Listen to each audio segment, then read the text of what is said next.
The Perfect Mission, June 28, 1944. 11,000 feet above the Normandy coast, the Spitfire's Merlin engine screamed as Squadron Leader James "Johnny" Johnson rolled inverted, tracking his sixth target of the morning.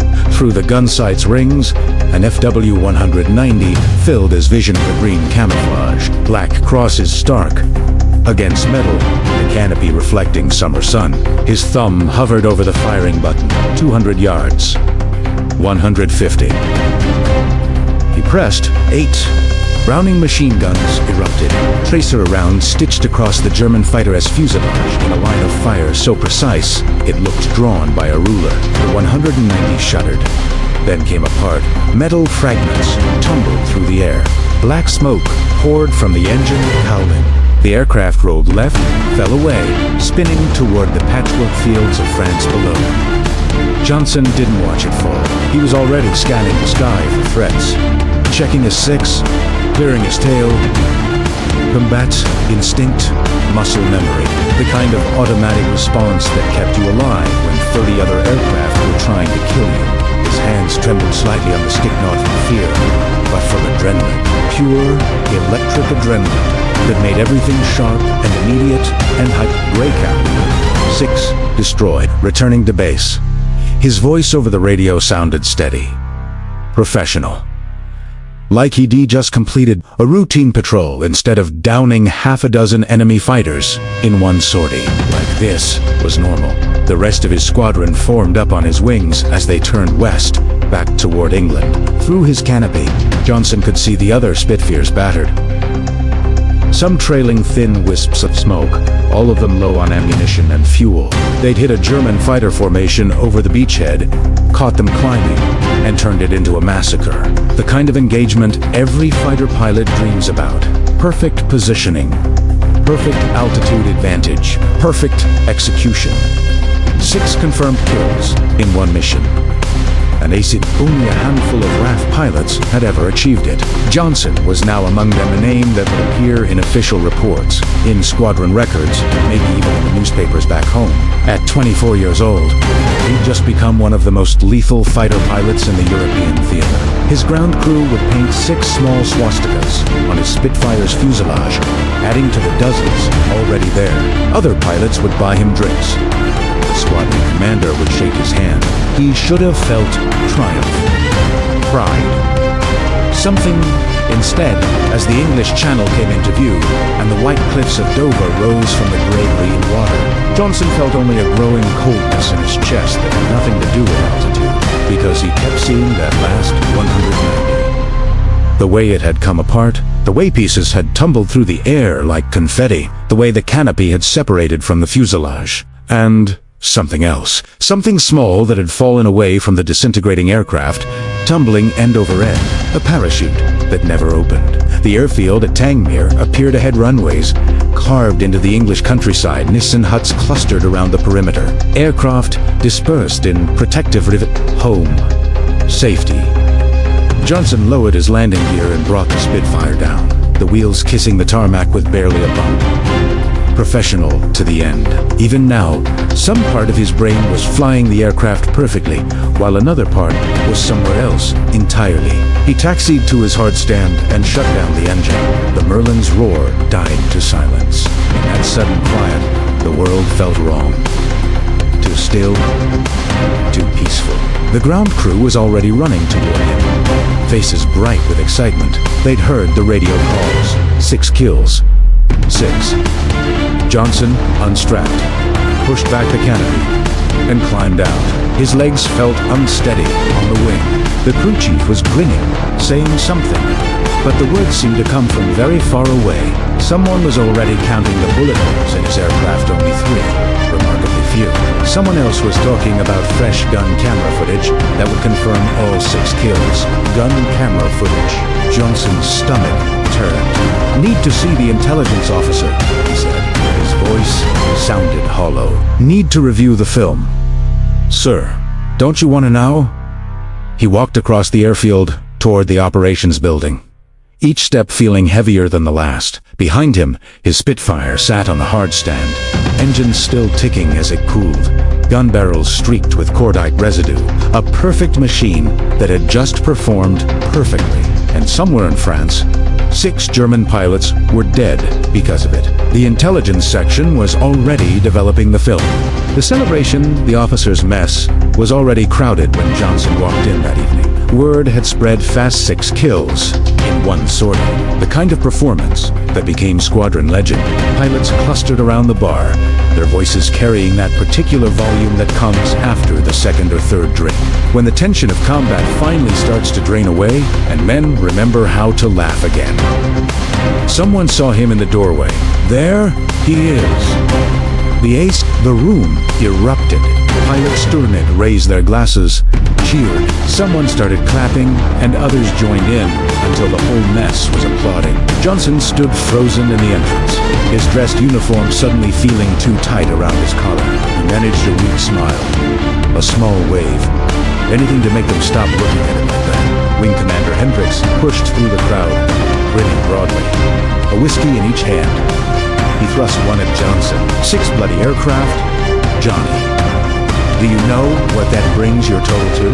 34 confirmed kills. You're third in the whole damned HARF now. Johnson took the glass automatically. The amber liquid caught the light from the overhead fixtures. Around him, pilots were shouting questions, slapping his shoulders, demanding details. What was the altitude? What were the angles? How did he get behind all 6? Did command say anything about a medal? Speech, someone called out. Others picked it up. Speech. Speech. Come on, Johnny. Just a few words. Hendricks raised his hands for quiet. The room settled into an expectant hush.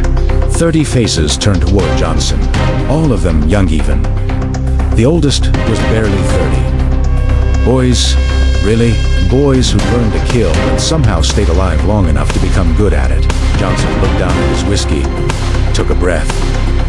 It was good flying weather, he said quietly. Good visibility. We caught them climbing out of St. at altitude advantage. That's all it was. Luck and positioning. Someone laughed. Johnny, you put bullets through aircraft like a surgeon. That's not luck. That's skill. Here's to skill. Another pilot called out, raising his glass. To Johnny, 34 kills. The room erupted again in cheers and raised glasses. Johnson lifted his own, mechanically, touched it to his lips without drinking. The whiskey smell made his stomach turn. He set the glass down on the nearest table. Need some air, he muttered to Hendricks. What? Johnny, we're celebrating. But Johnson was already moving toward the door, slipping between pilots who tried to congratulate him, past the bar where someone was organizing another round, out into the evening air. Behind him, the noise of the mess faded to a muffled roar. He walked. No particular direction, just away.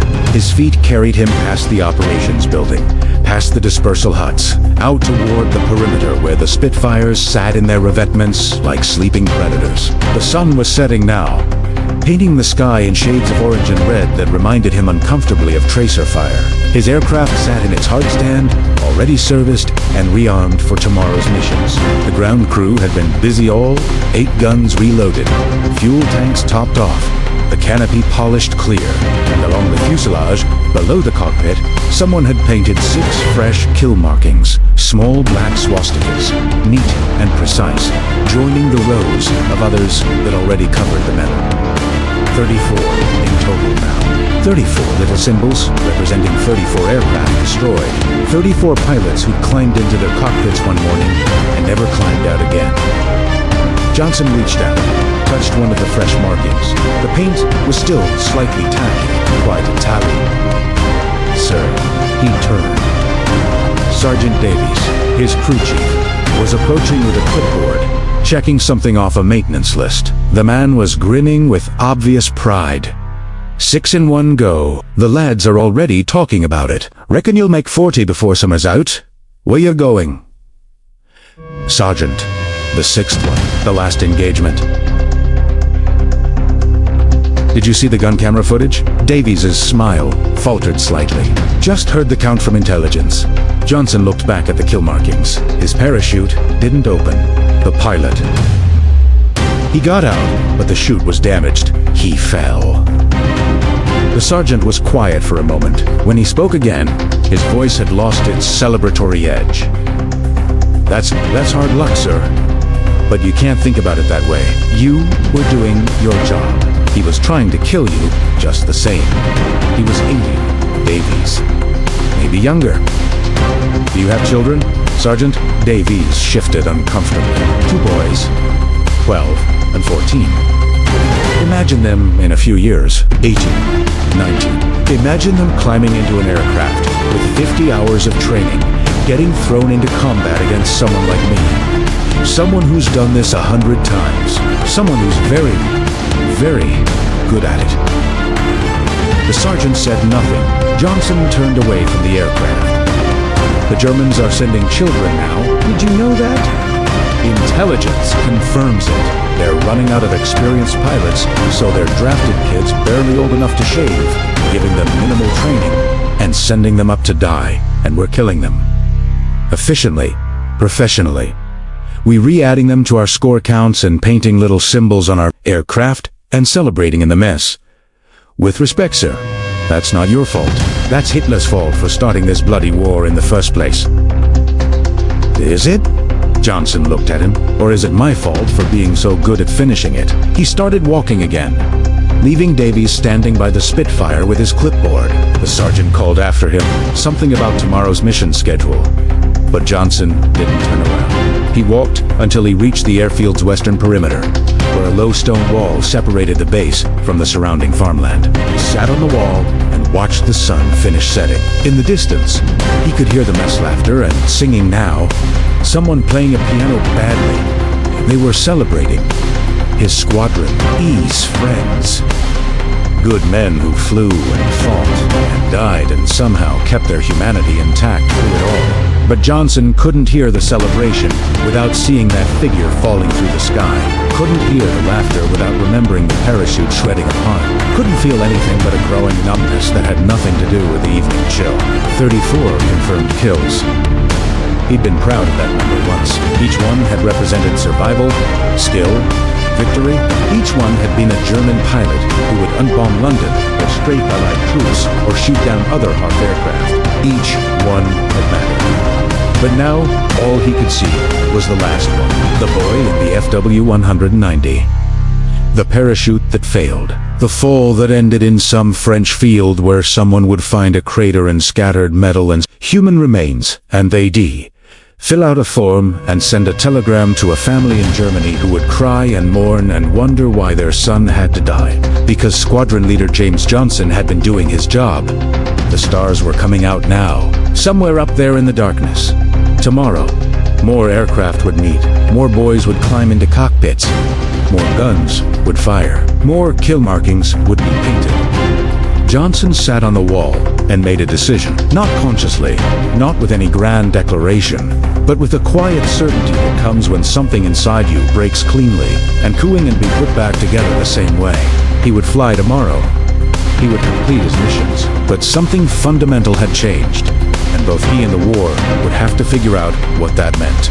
The last flight, June 29th, 1944.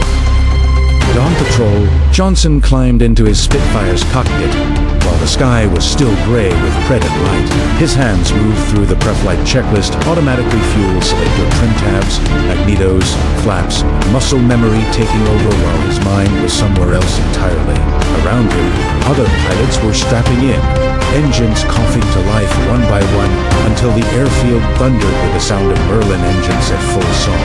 He took off with his flight. 4 Spitfires climbing into the morning sky. The English Channel passed beneath them, then the French coast. Their assignment was simple. Fighters sweep over the beachhead, protect the ground forces, engage any Luftwaffe aircraft attempting to interfere with Allied operations. At 9,000 feet, they found them. 8 Bf-109s, diving out of the sun toward a formation of American bombers. Grey Cablida, bandits, 11 o'clock high.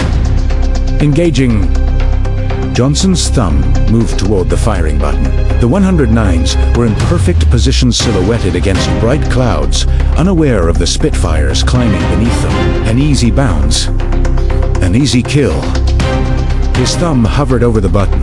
Through his gun sight, he could see the lead 109 clearly. The pilot's head was visible in the canopy. Looking down toward the bombers, focused on his own attack run, focused on his own mission. Maybe 20 years old, maybe younger. Johnson's aircraft was closing. 200 yards, 150. Perfect range. He couldn't press the button. His thumb lifted away. He banked right, breaking off the attack, keying his radio instead. Grey Cap 2, take the lead, 109. I'm covering high rock, leader. The other Spitfires swept past him, guns blazing. The 109 formation scattered, surprised, several of them trailing smoke. Johnson climbed above the fight, his eyes scanning for threats, his fingers never touching the gun button. He watched his wingmen engage, watched them shoot, watched German aircraft fall away, trailing fire and smoke. He did nothing. When a 109 broke away and flew directly across his nose, an easy shot, maybe the easiest he'd ever been. Given, Johnson simply tracked it with his sight and let it go. The German pilot never knew how close to death he'd come, never knew that Squadron Leader James Johnson, 34, kills ace in a day, had him perfectly lined up and chose not to fire. The engagement ended. The Luftwaffe aircraft fled. Johnson's flight formed up and returned to base. In the debriefing, no one questioned why Grey Cap Leader had 0 kills. Combat was chaotic. Sometimes you got shots, sometimes you didn't. Flight Lieutenant Morrison noted it in the report without comment. SL Johnson, 0, destroyed. Zero damaged, zero probable. The first, 0, in months. June 30th, 1944. Afternoon escort mission. Johnson flew bomber escort over camp. For 3 hours, he weaved above a formation of Lancasters, his eyes constantly scanning the sky for threats. When FW-190s appeared, 6 of them, diving toward the bombers from the north, he turned to intercept. Grey Cap Leader engaging. He positioned perfectly, climbed into the sun, rolled inverted, and dove on the lead 190.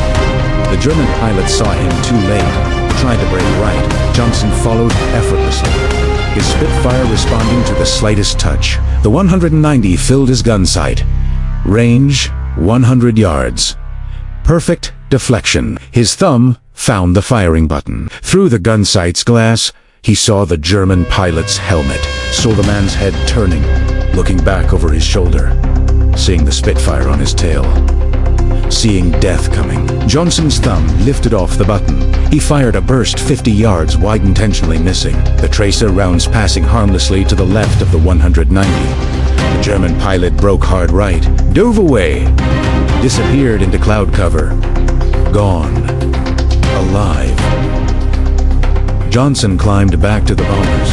Another Spitfire pilot, flying officer Richard Scott, 2 of the 190's direct, fled. The bombers completed their mission and returned safely. In the official report, Johnson was credited with driving off 1 enemy aircraft. No kill.